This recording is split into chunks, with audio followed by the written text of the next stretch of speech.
आपका आज का चैप्टर है वही लाइट, और आपका आज का टॉपिक है वही image formation.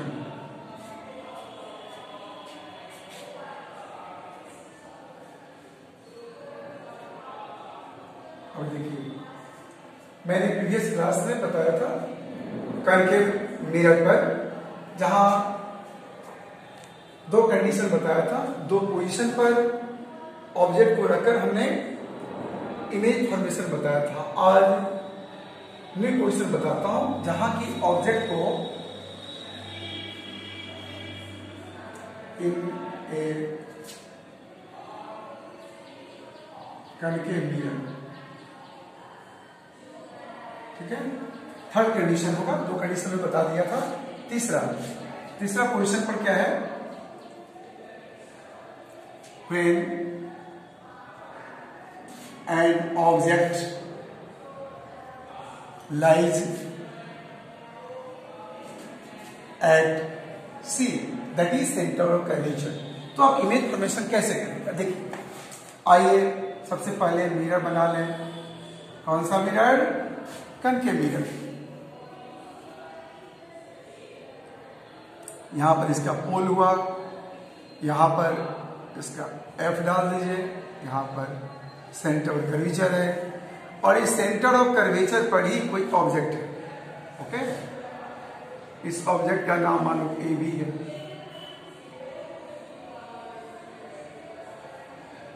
Centre of curvature पर आपने AB ऑब्जेक्ट को रखा, तो इमेज फॉर्मेशन कैसे करेंगे? इमेज फॉर्मेशन करने के लिए उसके टॉप पॉइंट से एक रे ऑफ लाइट को प्रिंसिपल एक्सिस के पैरेलल जाने दिए। आया यहां इंसिडेंट हुआ, तो रूल मैंने बताया था, when a ray of light coming parallel to the principal axis then it will reflect from its focus. देखिए, तो फोकस से होकर के पार करें, ठीक है। और दूसरा, एक रे ऑफ लाइट को आप ऐसे जाने यहीं से, तो आफ्टर रिफ्लेक्शन ये हुआ इंसिडेंट रे, और इसको वापस करेंगे ना, तो ये हुआ यहां से रिफ्लेक्टेड। देखिए यहां बन गया, यही ये पोजीशन इसका हो गया। बस जहां पर ऑब्जेक्ट है, यानी सेंटर ऑफ कर्वेचर पर ऑब्जेक्ट है, तो इमेज भी सेंटर ऑफ कर्वेचर पर ही बनेगा। ए है टॉप, तो ए पॉइंट जो बने, ए डैश जो है, ए डैश इस ए पॉइंट का इमेज हुआ। Nature of image, nature of image को देखिए, नेचर ऑफ इमेज, इमेज का कैसा नेचर होगा? रियल इंटरसेक्शन से बन रहा है, इसलिए रियल होगा। और रियल इमेज इन्वर्टेड है, देख लीजिए, इस ऑब्जेक्ट का एक ऊपर की ओर, इस इमेज का देखिए, ए का इमेज है, ए डैश नीचे की ओर है, नीचे यहाँ इस पॉइंट पर रियल इन्वर्टेड हो गया, रियल इन्वर्टेड। और ये सेम साइज का होगा, साइज क्या होगा इसका? Same as the object, object का जो साइज होगा वही। और पोजीशन कहां होगा? पोजीशन ऑफ इमेज, ध्यान रखिएगा, at C, centre of curvature पर, ठीक है। ये आपका हो गया, बात समझ आ गई होगी। आइए अब हम ऑब्जेक्ट को थोड़ा और नजदीक लाते हैं, मिरर के पास लाते हैं, और तो इसको देखिए, when an object lies between C and F, centre of curvature and focus के बीच में कोई ऑब्जेक्ट है, तो उसका इमेज कहां कैसे बनेगा? देखिए, आइए इसके लिए भी एक मिरर बनाते हैं। इसका यहाँ पोल हुआ, ए सेंटर कर्वेचर होगा यहाँ पर इस मिरर का फोकस हो गया, ठीक है। और इसके बीच में कोई ऑब्जेक्ट डालें, इस ऑब्जेक्ट का नाम ए बी, ठीक है। ए बी कोई ऑब्जेक्ट यदि है, ए बी कोई ऑब्जेक्ट यदि है तो इसका इमेज कैसे बनेगा देखिए। पॉइंट ए से रे ऑफ लाइट को इंसिडेंट कर दीजिए, देखिए ये फोकस से ऊपर चला जाएगा, रिटर्निंग रूल मैंने बताया था। और एक रे ऑफ लाइट को आप ले चलिए यहां से फोकस से, जो रे ऑफ लाइट फोकस से होकर इंसिडेंट होगा, रूल कहता है वो पैरेलल हो जाएगा, प्रिंसिपल एक्सिस के पैरेलली। देखिए इसको थोड़ा सा इधर खिसका दीजिए, ये पॉइंट सेंटर कर्वेचर गौर से देखिए।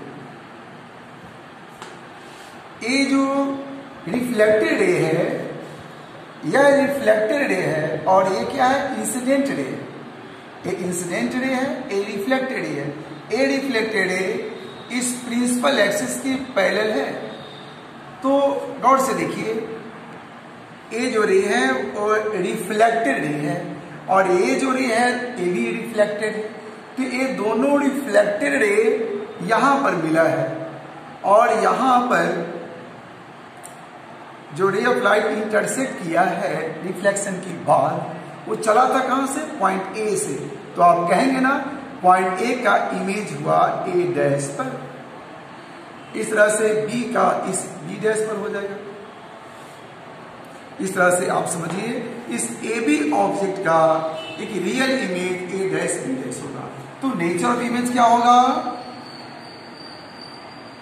नेचर ऑफ इमेज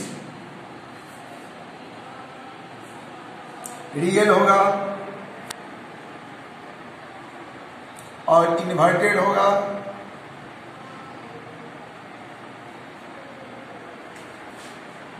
ठीक है। रियल होगा, इन्वर्टेड होगा, और उसका साइज कैसा होगा, लार्जर होगा। देखिए गौर से देखिए, ये ऑब्जेक्ट थोड़ा छोटा, ये इमेज बड़ा है ना। तो आप क्या कहेंगे, ऑब्जेक्ट को जब सेंटर ऑफ कर्वेचर और फोकस के बीच में रखा जाता है तो यह मिरर उसको मैग्नीफाइड करता है, थोड़ा बड़ा इमेज बनाता है, magnified image, larger than object. और पोजीशन क्या होगा उसका, पोजीशन ऑफ इमेज, पोजीशन होगा बियॉन्ड सी, सेंटर कर्वेचर से दूर, बियॉन्ड सेंटर ऑफ कर्वेचर। ये बात ध्यान में आ गई आपको। आइए नेक्स्ट की ओर चलते हैं। और ऑब्जेक्ट को हम थोड़ा और पास लाते हैं, जब हम इसको फोकस पर डालेंगे, गौर से देखिए।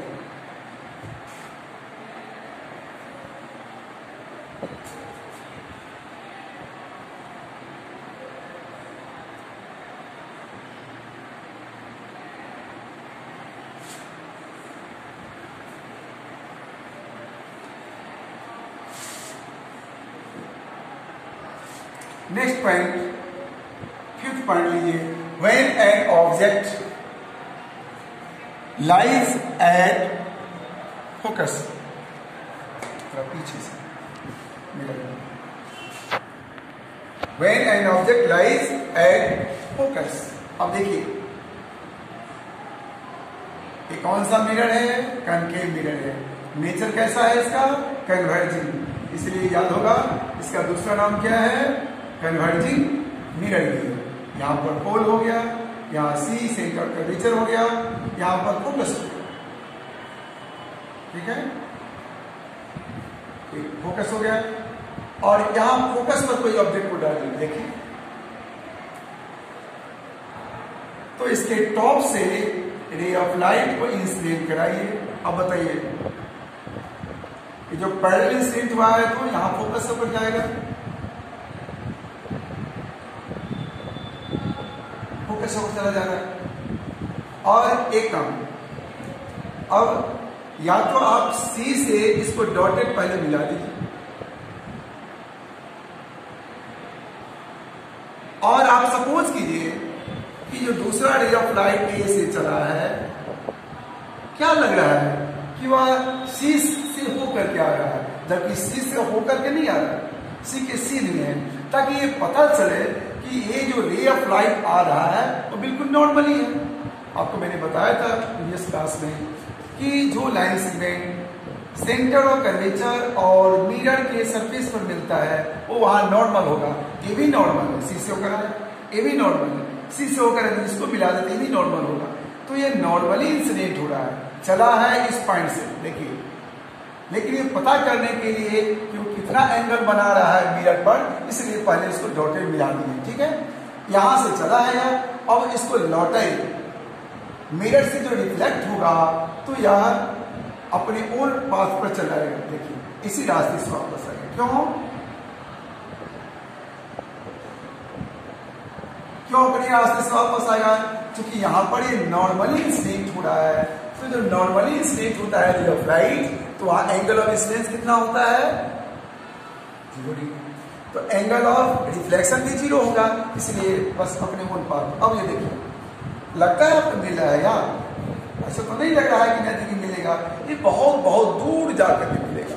और यह सपोज कीजिए कहाँ मिलेगा, या इन्फिनिटी पर जाकर मिलेगा, और जब इन्फिनिटी पर मिलेगा तो बहुत बड़ा इमेज बनेगा।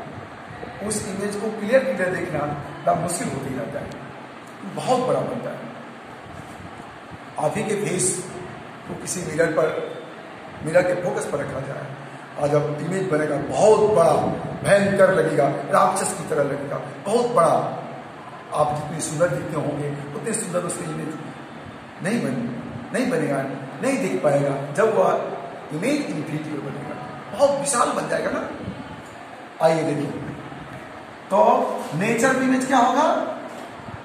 आइए नेचर ऑफ इमेज को देखिए। नेचर ऑफ इमेज इसमें वैसे रियल होगा। आप प्रैक्टिस कीजिए, मैं बता रहा हूं एक एक करके सब प्रैक्टिस कीजिए। यदि यहाँ ऑनलाइन क्लास नहीं चलता तो मेरे 2-3 बताते, पूरा बताने की जरूरत नहीं है। लेकिन मुझे लगता है कि हो सकता है कुछ ऐसे भी स्टूडेंट होंगे जो पूरी तरह नहीं समझते होंगे, यदि तो इसलिए पूरा बताता हूँ, सारे इमेज को बताता हूँ ताकि सब स्टूडेंट समझ पाए। तो नेचर इमेज क्या होगा? रियल होगा, और रियल होगा तो कैसा होगा? इन्वर्टेड होगा, ठीक है, इन्वर्टेड होगा। और ऑब्जेक्ट है फोकस पर, इमेज बना इन्फिनिटी पर, तो बहुत विशाल बनेगा, यानी हाईली मैग्नीफाइड बनेगा। साइज क्या होगा उसका? हाईली मैग्नीफाइड बने, बहुत बड़ा मैग्नीफाइड। और पोजीशन क्या होगा इमेज का? मात्र मैं पोजीशन लिख रहा हूं, आप समझिए position image, position of image कहां? At infinity. ये बात समझ में आ गई होगी आपको? 2-4 बार रिप्ले कीजिएगा, समझ में बात आएगी। आइए अब हम ऑब्जेक्ट को डालते हैं। When an object lies between focus of a mirror and pole of it, यानी फोकस और मिरर के बीच में, समझिए मिरर पर एक सेंटर पॉइंट है भी, तो फोकस ऑफ मिरर और पोल के बीच में यदि ऑब्जेक्ट हो तो कहां बनेगा? यही एक पोजीशन है स्टूडेंट, ध्यान रखिएगा, यही एक पोजीशन है जब कॉन्केव मिरर एक वर्चुअल इमेज बनाता है। कॉन्केव मिरर कैसा बनाता है? वर्चुअल। बाकी सारे पोजीशन पर रियल इमेज बनाया है इसने। सिर्फ एक ही पोजीशन है जहां की इमेज कैसा होगा? वर्चुअल होगा, और वर्चुअल इमेज इरेक्ट होगा, सीधा होगा। ऐसे यदि है तो इमेज इसका ऐसा ही रहेगा, यानी वो इरेक्ट होगा। देखिए इसे समझिए यहां पर। आइए मिरर बनाता हूं। कौन सा मिरर? याद होगा, कॉन्केव मिरर। यहां पर P डाल दीजिए, यहां पर इसका फोकस रखिए, यहां पर सेंटर कर्वेचर है, CP का जो डिस्टेंस है उसके ठीक मिडिल डिस्टेंस पर होगा। यदि 6 सेंटीमीटर है तो यह 3 सेंटीमीटर है, यह यदि 8 सेंटीमीटर है तो यह 4 सेंटीमीटर होगा, यह भी 4 सेंटीमीटर होगा। याद है ना? आइए अब ऑब्जेक्ट को डालते हैं फोकस और पोल के बीच में। देखिए, चलिए ए भी एक ऑब्जेक्ट हो गया, ठीक है। इसके टॉप से ले जाइए एक रे ऑफ लाइट को पैरेलल ले जाइए, फोकस से होकर, याद होगा रूल।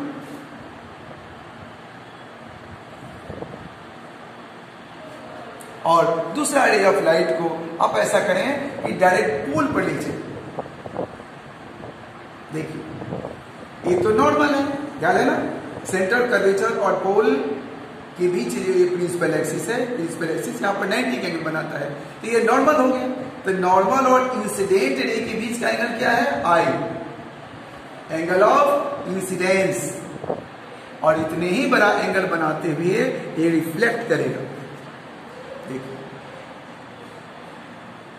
ऐसे आप गौर से देखिए बेटे, आप गौर से देखिए, ये जितना बड़ा एंगल ऑफ इंसिडेंस है उतना ही बड़ा एंगल ऑफ रिफ्लेक्शन होगा।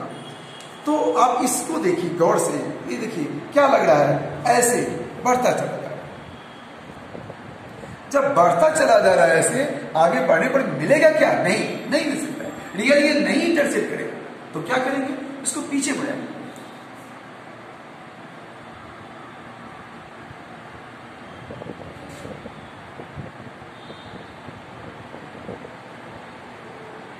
ये देखिए, इसको थोड़ा आगे बढ़ाइए इसको। ये देखिए यहाँ इसको पोल थोड़ा नीचे, ऐसे पोल हो गया। ए पॉइंट का इमेज यहां है, ए डैश। ए बी ऑब्जेक्ट है, ए बी ऑब्जेक्ट पर बहुत सा पॉइंट है। ये जो पॉइंट है इसका इमेज यहां बनेगा, ये जो पॉइंट नीचे उसका नीचे बनेगा, ये जो पॉइंट है वो नीचे उसका नीचे बनेगा, ये जो बी पॉइंट है इसका इमेज यहाँ बी डैश पर बनेगा। इस तरह ए बी ऑब्जेक्ट पर बहुत सा पॉइंट है, इस बहुत सारे पॉइंट का इमेज बहुत सा पॉइंट पर बनेगा। और इस तरह से इसको आप डॉटेड मिला दीजिए। इस तरह से यह कैसा इमेज बना? वर्चुअल इमेज बनेगा। नेचर ऑफ इमेज क्या होगा? वर्चुअल होगा। वर्चुअल, और वर्चुअल इमेज होता है वह इरेक्ट होता है, इरेक्ट होता है। और श्योरली यह मैग्नीफाइड होगा, मैग्नीफाइड होगा। और कहां होगा? पोजीशन क्या होगा इसका? तो behind the mirror, behind the mirror, mirror के पीछे बनेगा। तो याद रखिएगा, कनकेव मिरर इसी एक पोजीशन पर वर्चुअल इमेज का फॉर्मेशन करता है। ऑब्जेक्ट कहाँ है? फोकस और पोल के बीच में, फोकस और मिरर के बीच में एक ऑब्जेक्ट है और उसका एक वर्चुअल इरेक्ट मैग्नीफाइड इमेज, और बनेगा कहां पर? बिहाइंड द मिरर, मिरर के पीछे। ठीक है, अब हम कन्वेक्स मिरर की ओर आपको लिए चलते हैं। आइए, इमेज फॉर्मेशन। अब देखिए कन्वेक्स मिरर में, इसको 2 बार 4 बार रिप्ले करके देखिएगा थोड़ा। देखिए कैसे मैं ले जा रहा हूं इस लेंथ को। ये कोई जोड़ी नहीं है कि बस पैरेलल और यहां सेंटर कर्वेचर से। मैं 4 रूल बताया था, 4 में से किसी 2 रूल का यूज कीजिएगा, इमेज का फॉर्मेशन बनेगा। पहले रूल को देखिएगा। इमेज फॉर्मेशन का सबसे पहले मैं रूल बताया था, कनकेव मिरर के लिए भी और कन्वेक्स मिरर के लिए भी। आइए तो आपको लिए चलते हैं कन्वेक्स मिरर के लिए।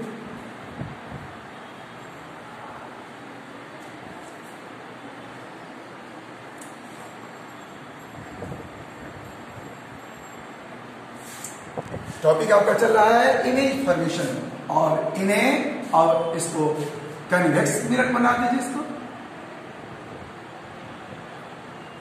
कन्वेक्स मिरर में देखिए, कन्वेक्स मिरर में परेशानी आपको नहीं होगी। आइए पहले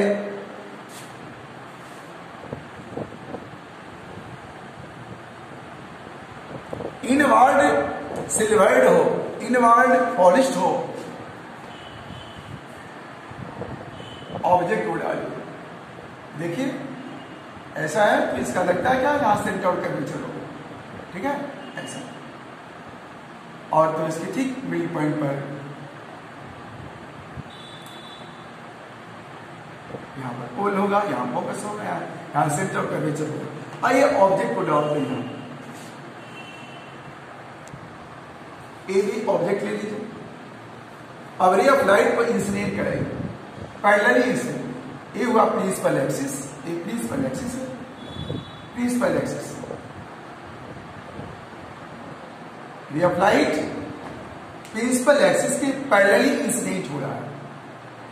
तो याद होगा ये तो डाइवर्जेंट मिरर है, कन्वेक्स मिरर।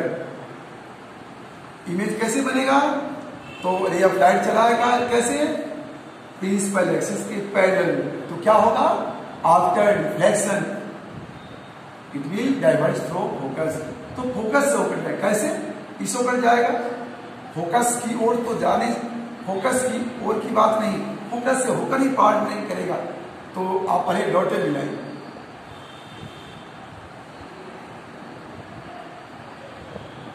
और इसी रास्ते से इसको बैक। इसका मतलब ये डाइवर्ज थ्रू फोकस कहलाता है। क्या कहलाता है? Diverge through focus. अब एक दूसरा रे ऑफ लाइट को इस ए पॉइंट से ही ले चलिए। आप डायरेक्ट इसको फोकस की ओर ले सकते हैं, नहीं तो सेंटर कर्वेचर को टुवार्ड्स फोकस या टुवार्ड्स सेंटर कर्वेचर। तो आइए अब हम कोशिश कीजिएगा इमेज फॉर्मेशन करने के समय में एक बड़ा सा स्केल डालिएगा। यहाँ स्केल को इसको और इसको पहले ऐसे सीधा करके रखिएगा। और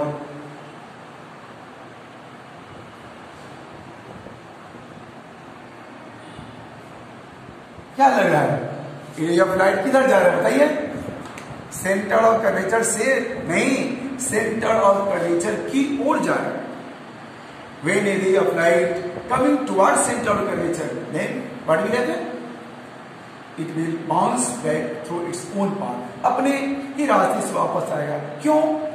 क्योंकि आपको पता करना पड़ेगा कि यहाँ एंगल ऑफ इंसिडेंस कितना है। तो एंगल ऑफ इंसिडेंस यहाँ 0 डिग्री है। कैसे? तो देखिए सेंटर कर्वेचर और यह मिरर से मिलता हुआ लाइन और लाइन सेगमेंट समझिए। तो यहाँ पर क्या होगा? नॉर्मल होगा। जब नॉर्मल यहाँ है तो ये भी नॉर्मल है, 90 का एंगल के साथ है, ये भी बाउंस बैक होगा। अब गौर से देखो बेटे कि ए रे ऑफ लाइट क्या है? रिफ्लेक्टेड। और अब ये रे ऑफ लाइट क्या हुआ है? रिफ्लेक्टेड। ये दोनों रिफ्लेक्टेड रे कहीं मिलने वाला है क्या? नहीं मिलेगा, नहीं मिल सकता उधर। क्यों? क्योंकि रे ऑफ लाइट जब ऐसे ऐसे करते हैं कन्वर्जिंग तो ही मिलता है, और ऐसे बढ़ता हुआ होगा वापस में नहीं मिलेगा। ये रिफ्लेक्टेड मिलेगा नहीं ऐसे। तो क्या करना है? इसके पीछे क्यों बढ़ेगा? तो देखिए लगता क्या है? ये पीछे डॉटेड करके बढ़ा दीजिए और ये डॉटेड बढ़ा दीजिए। और ये देखिए यहाँ मिला ना, ये पॉइंट जो है ए डैश से ले लीजिए। ए डैश पॉइंट ए का इमेज है। कैसा? वर्चुअल। यहाँ बहुत सा पॉइंट है, बहुत सा पॉइंट का इमेज यहाँ पर बी डैश दे दीजिए। इस तरह से एक वर्चुअल इमेज बना। नेचर ऑफ इमेज कैसा होगा? नेचर ऑफ इमेज वर्चुअल होगा, और वर्चुअल इमेज इरेक्ट होता है। और ये कैसा है? बड़ा या छोटा? देखिए ये बड़ा लग रहा है, इससे यहां पर इमेज छोटा होना। याद रखिएगा convex mirror always a smaller image बनाता है, और ऑलवेज वर्चुअल इमेज बनाता है। वर्चुअल इमेज हुआ, इरेक्ट हुआ, और कैसा हुआ? A smaller than object, a smaller than object. ठीक है? और किधर बना? साइड किधर होगा? तो जिधर ऑब्जेक्ट है उसके अपोजिट साइड में। ठीक है? ऑब्जेक्ट को ऑलवेज रिफ्लेक्टिंग सरफेस की ओर रखना पड़ता है। इधर तो पॉलिश है। ठीक है? इस तरह से आपका इमेज हुआ। बेटे यदि आप इसी ऑब्जेक्ट को थोड़ा और पास लाइएगा तो इसकी अपेक्षा थोड़ा बड़ा बनेगा, लेकिन ये स्मॉलर ही रहेगा। आप उसको प्रैक्टिस करें। ओके? ठीक है? इमेज फॉर्मेशन करके प्रैक्टिस कीजिए, समझ में आता है। Okay, thank you.